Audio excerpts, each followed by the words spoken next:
ہر نیا واقعہ ہمارے اخلاقی زوال کی نشاندہی کرتا ہے، اجتماعی اخلاقی زوال۔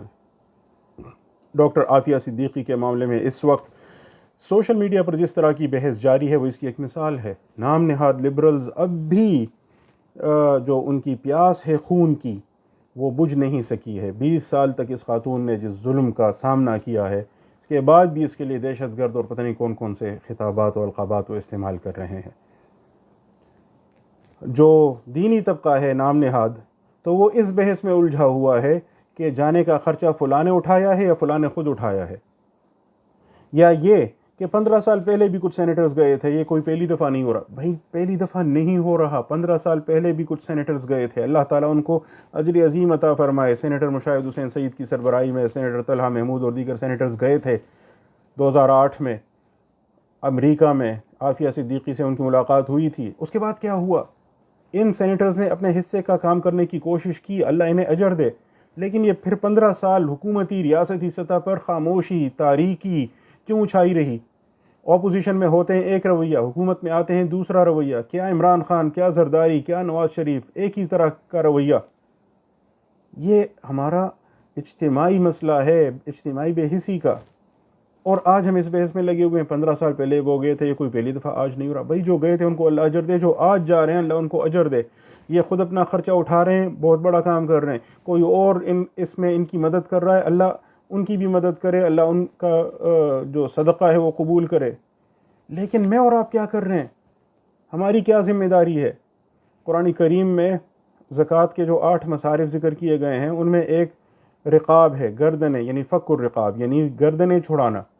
اور متعدد اہل علم نے ذکر کیا ہے کہ مسلمان قیدی اگر دوسروں کے ہاں ہو تو اس کو چھڑانے کے لیے زکوٰۃ کی رقم استعمال کی جا سکتی ہے۔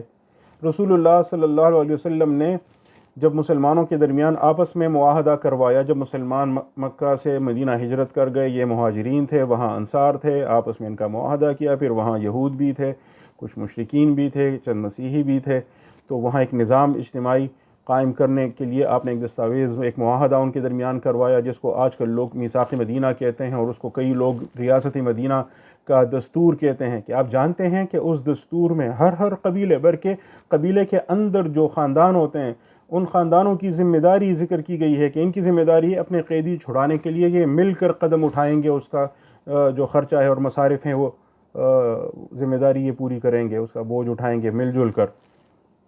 یہ میثاق مدینہ میں ہے ہر خاندان کے لیے۔ کیا ہم اپنی یہ ذمہ داری پوری کر رہے ہیں؟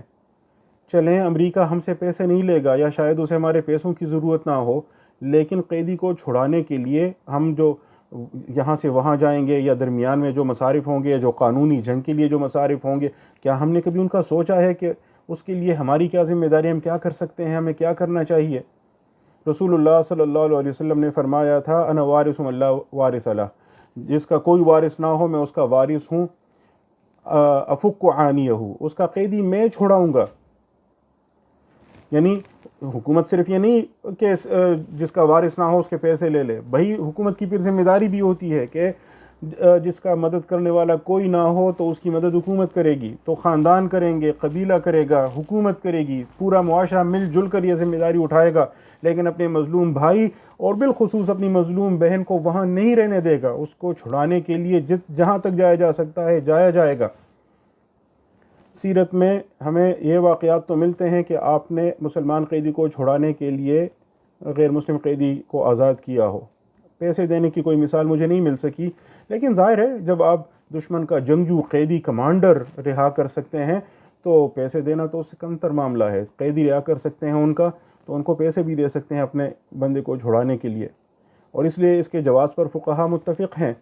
بلکہ امام ابو یوسف نے اپنے وقت کے خلیفہ ہارون الرشید کی رہنمائی کے لیے جو کتاب لکھی تھی کتاب الخراج، تو اس میں حضرت عمر فاروق رضی اللہ تعالیٰ عنہ کا یہ فرمان بھی نقل کیا تھا کہ کل اسیر کان فی ایدی المشرکین، جو قیدی غیر مسلموں کی قید میں ہو، جو مسلمان قیدی غیر مسلموں کی قید میں ہو، ففکاکہ من بیت مال المسلمین، تو اس کا چھڑانا مسلمانوں کے بیت المال سے ہوگا، یعنی سرکاری خزانے سے اس پر خرچہ اٹھایا جائے گا۔ ریاست یہ ذمہ داری کیوں نہیں پوری کر رہی؟ یہ نام نہاد لبرلز یہ سوال کیوں نہیں اٹھا رہے کہ ایک فوجی عامر جس نے آ کر آئین کو معطل کر دیا، طاقت کے بلبوتے پر اپنی حکومت قائم کی، پھر سینکڑوں لوگوں کو امریکہ کے حوالے کیا اور فخریہ اس کا ذکر اپنی کتاب کے فلیپ پر بھی کیا اور کتاب کے اندر بھی کیا، اور یہاں تک کہا کہ اس پہ باؤنٹیز ملی ہیں، انعامی رقوم ملی ہیں. وہ رقوم کہاں گئیں؟ اس کا تو سوال ہی نہیں اٹھایا جا رہا. اور یہ کہ بہت سارے لوگ ہیں جن کو ہم نے ان کے حوالے کیا ہے، کسی کے بارے میں دنیا کو پتہ ہے، کسی کے بارے میں نہیں پتہ. کیا عافیہ صدیقی ان میں تھیں؟ کس جرم میں اٹھائی گئیں؟ پھر کہاں دکھائی گئیں؟ پھر باگرام جیل میں کیا ہوا؟ پھر کیا واقعی انہوں نے اس جرم کا، نام نہاد جرم کا ارتکاب کیا جو اس نام نہاد عدالت کے سامنے بیان کیا گیا؟ پھر اس نام نہاد عدالت نے ان کو نام نہاد سزا سنائی، اور کیا یہ سزا قانونی اصولوں اور ضابطوں کے مطابق ہے؟ کیا یہ حقوق انسانی جس کا آپ ہمیشہ ڈھنڈورا پیٹتے ہیں اس کے اصولوں کے مطابق ہے؟ یہ کون سی منافقت ہے؟ یہ سوال کوئی نہیں اٹھا رہا. ہمارے ہاں فقہائے کرام نے اس پہ بہت تفصیل سے بات کی ہے کہ حکومت کی کیا ذمہ داری ہے. یہاں تک انہوں نے کہا ہے کہ اگر اس کے لیے جنگ لڑنی پڑے تو جنگ بھی کریں گے، یہ ہماری ذمہ داری ہے. ہاں، اگر مسلمانوں کی طاقت کو محفوظ کرنے کے لیے اور اس کو ضائع کرنے سے بچانے کے لیے، کیونکہ دشمن بہت طاقتور ہے، تو ابھی ہم اس سے لڑ نہیں سکتے، تو ہم لڑنے کی طرف نہیں جائیں گے. لیکن اس کا یہ مطلب نہیں کہ جو مظلوم ہیں ان کو وہاں چھوڑ دیں گے. ان کو چھڑانے کے لیے جنگ کے علاوہ بھی تو آپشن ہو سکتے ہیں، وہ آپشنز ہم استعمال کریں گے. ضرورت پڑے تو ان کے بندوں کو رہا کریں. اس سے پہلے کوشش کریں کہ اگر وہ کوئی اسلحہ وغیرہ مانگ رہے وہ ان کو دیں. اس سے پہلے کوشش کریں اگر پیسے دے کر چھڑا سکتے ہیں پیسے دیں، ورنہ اسلحہ دیں، ورنہ ان کا بندہ چھوڑ دیں. کچھ کریں.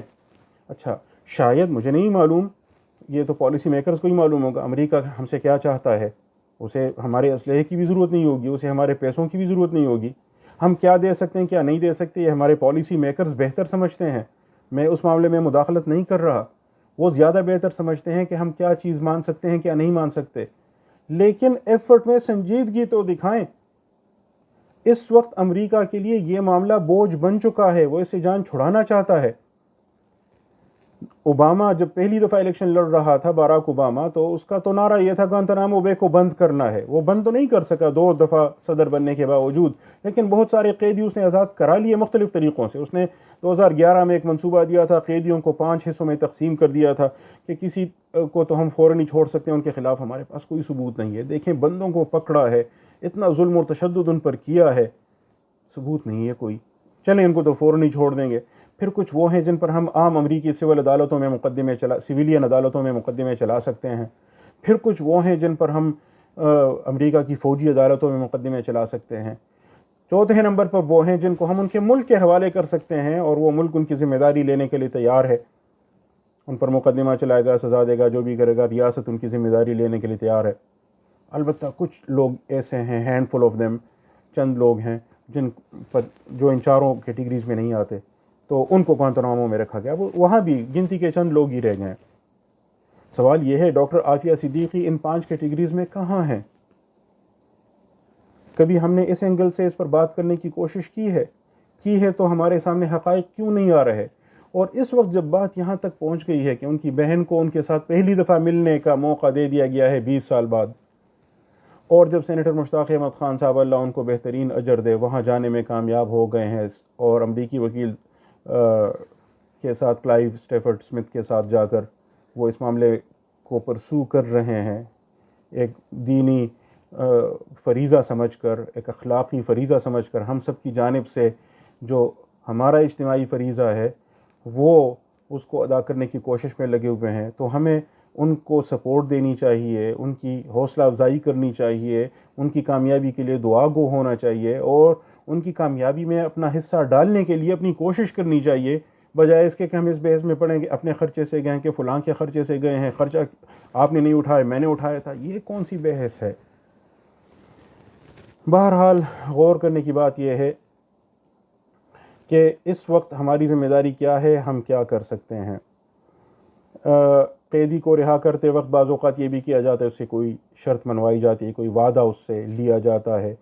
اس مثال کے طور پر حذیفہ ابن الیمان رضی اللہ عنہ اور ان کے جو والد صاحب تھے، دونوں صحابی تھے، تو وہ غزوہ بدر میں شرکت کے لیے جا رہے تھے، لیکن مشرکین نے ان کو پکڑ لیا، پھر اس شرط پر چھوڑ دیا کہ وہ مشرکین کے خلاف لڑیں گے نہیں۔ پھر وہ آئے رسول اللہ صلی اللہ علیہ وسلم کے پاس اور کہا کہ ہم تو ان کے خلاف لڑنا چاہتے تھے، لیکن اور یہ بڑی جنگ، پہلا معرکہ حق و باطل کا، ہم اس میں حصہ ڈالنا چاہتے ہیں۔ آپ نے فرمایا نہیں، آپ نے چونکہ وعدہ کیا ہے انصرفا، تو آپ لوگ یہاں سے جائیں، نفی لہم بعہدہم، ان کے ساتھ ہم نے جو وعدہ کیا ہے وہ ہم پورا کریں گے، اللہ سے ان کے خلاف مدد مانگیں گے۔ اسی طرح خود رسول اللہ صلی اللہ علیہ وآلہ وسلم نے بعض اوقات قیدی جو آپ کے ہاتھ لگے تھے ان کو ایک شرط پر رہا کر دیا، یا ان کے لیے کوئی شرط رکھی کہ آپ یہ نہیں کریں گے تو ہم آپ کو چھوڑ رہے ہیں۔ اس طرح کی رہائی کو جو مشروط ہوتی ہے کہ آپ سے ایک وعدہ لیا جاتا ہے پھر اس پر آپ کو چھوڑ دیا جاتا ہے، اس کو آج کل کی اصطلاح میں ریلیز آن پیرول کہتے ہیں، پیرول پر رہائی۔ آپ سے کوئی وعدہ لیا گیا اور اس پر اعتماد کرتے ہوئے آپ کو چھوڑ دیا گیا ہے۔ تو پیرول پر رہائی کا تصور بین الاقوامی قانون جنگ، جس کو انٹرنیشنل ہیومینیٹیرین لاء کہا جاتا ہے، اس میں اب بھی موجود ہے۔ اچھا، کوئی قیدیوں کا یا مجرموں کے تبادلے کا معاملہ بھی ہو سکتا ہے، اجتماعی طور پر معاہدہ نہ ہو تو ایک فرد کے معاملے میں بھی ہو سکتا ہے۔ پھر وہاں چونکہ عدالت نے سزا سنائی ہے تو اس سزا کے ہوتے ہوئے کیسے ان کو چھڑانے کی کوشش کی جا سکتی ہے یا یہاں لانے کی کوشش کی جا سکتی ہے، اس کے لیے ریاستی سطح پر اور عدالتی سطح پر کیا گارنٹی ہوگی جو ہمیں دینی چاہیے اور جس کو وہ قبول کر لیں گے، یہ معاملہ مشکل ہے، ناممکن نہیں ہے۔